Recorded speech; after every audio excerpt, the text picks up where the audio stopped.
June 27.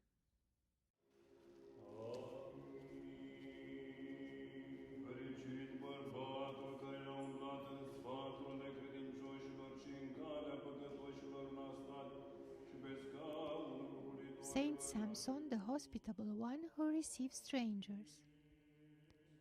Sampson was born of wealthy and eminent parents in ancient Rome, where he studied all the secular sciences of that time, dedicated himself particularly to the science of medicine. Sampson was a compassionate and unmercenary physician and administered cures to the sick, both for the body and the soul, counseling everyone to fulfill the requirements of the Christian faith. He later moved to Constantinople, where he lived in a small house, from which, as the sun disperses its rays of light, he spread forth upon the whole land alms, comfort, counsel, hope, medicine, and in general help to the helpless, both spiritually and physically. The patriarch heard of the great virtues of this man and ordained him a priest. At that time, Emperor Justinian the Great became ill, and all his physicians were convinced that the illness was incurable. Then the emperor prayed to God with great fervency, and God revealed to him in a dream that Sampson would heal him. And indeed, when the emperor learned of Sampson, he invited him to his court, and as soon as the elder placed his hands on the ailing spot, the emperor recovered. When the emperor offered him enormous wealth for this, Sampson thanked him, but did not want to accept anything, saying to him, "O emperor, I had gold and silver and other goods, but I left all for the sake of Christ, in order to gain eternal heavenly wealth." When the emperor insisted on doing something for him, holy Sampson implored the emperor to build him a home, hospice, for the poor. There Sampson served the poor as a parent serves his children. Mercy toward the poor and helpless was natural to him. Finally, this saintly man, completely filled with heavenly power and goodness, reposed peacefully on June 27, 530 AD, and was interred in the church of his relatives, the holy martyrs Mosius. After his death, Sampson appeared many times to those who called upon him for assistance.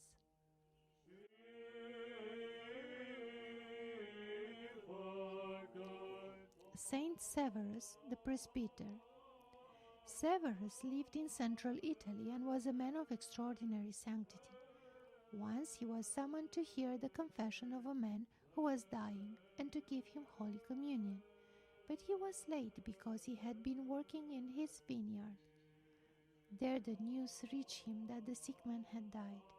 In great fear, as though he had killed a man, Severus began to weep bitterly over the deceased, and by his fervent prayer God restored the dead man to life. Then Severus heard his confession, gave him Holy Communion, and prepared him for a Christian departure from this world. On the 8th day, the man again died.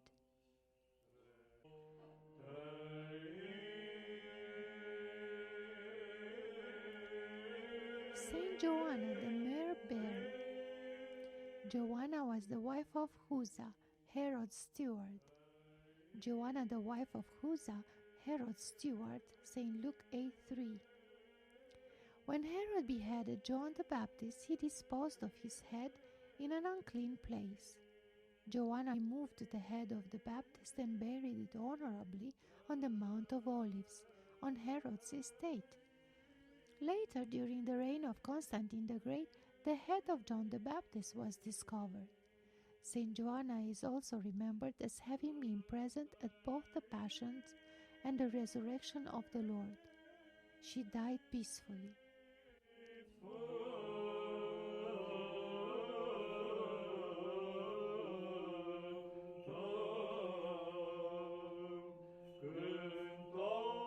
Reflection. There is no one so stupid as he who cannot see his own sins and cannot see the virtues of others. There is no one so enlightened as he who can see and recognize his own sins and the virtues of others. St. John Chrysostom equates those who see only the faults of others and criticize them to flies that fall on the wounds of others, not in order to heal them, but to gnaw at them and poison them more. God has sent us here for penance, epithymia, said Blessed Theophilus of Kiev.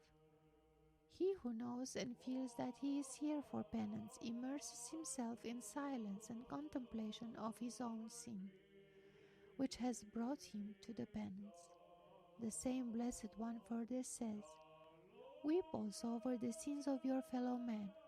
Without this, not one created human being will be saved." To weep over or to proclaim? How is it written, my son? With Blessed Theophilus, it is to weep over, but with Satan, to proclaim. And about himself, Blessed Theophilus, at the point of death, left this testament to his brethren. Remember stinking Theophilus.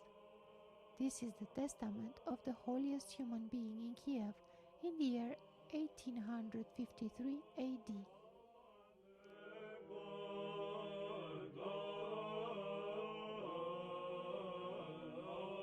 Contemplation. To contemplate the miraculous healing of the man ill with dropsy. And behold, there was a man before him who had dropsy. St. Luke 14:2. How the Lord touched the man with dropsy, and he was healed and went home. How my soul, being under the burden of love for the body, is under the burden of dropsy. How the Lord with one touch can heal the dropsy of my soul and free it from the excessive burden of the darkness of the passions.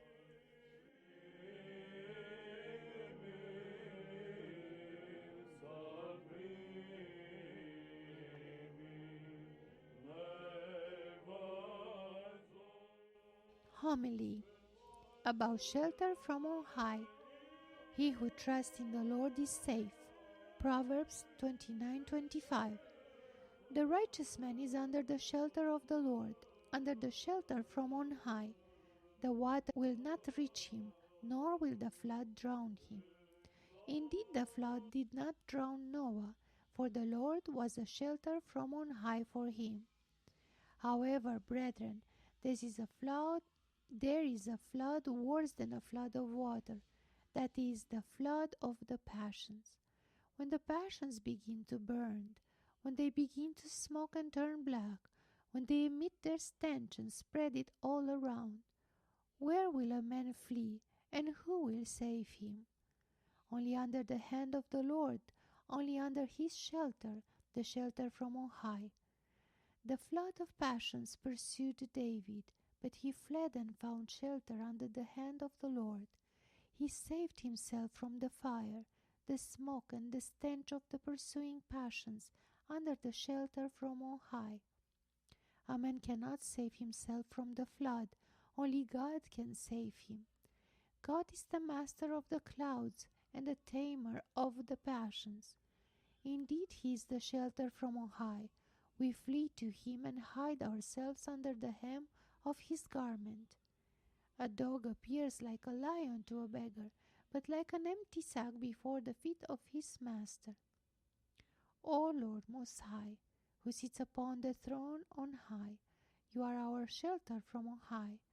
Be merciful to us, O our Creator, and extend your hand to raise up to your shelter. Save us from the turbulent waters, passions, which rush to drown us.